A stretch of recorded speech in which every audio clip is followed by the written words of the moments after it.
ಬಳಪ ಹಿಡಿದ ಭಗವಂತ ಇರುತ್ತಾನೆ ನಮ ಸುತ್ತ ಅವತಾರ ನಾನಾ ರೂಪವೋ ನಮ್ಮೆಲ್ಲ ಹಣೆ ಬರಹ ತಿದ್ದಿ ಬರೆಯಲು ಕತ್ತಲೆಯಿಂದ ಬಂತ ನಮ್ಮ ಕೈಯ ಹಿಡಿಯುತ್ತ ಕರೆದೊಯ್ದ ಬೆಳಕು ತೋರಲು ಭಯವಾಗಿ ಗದರೋದು ನಮ್ಮ ಬೆಳೆಸಲು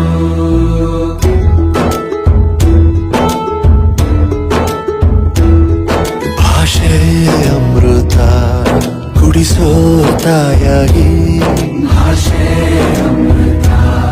ಕುಡಿಸೋ ತಾಯಾಗಿ ಭವಿಷ್ಯ ಬರೆವಂತ ತಂದೇನೋ ಆಗಿ ತಂದೇನೂ ಆಗಿ ಚಂದದ ಜೀವನ ನೀಡಿರೋ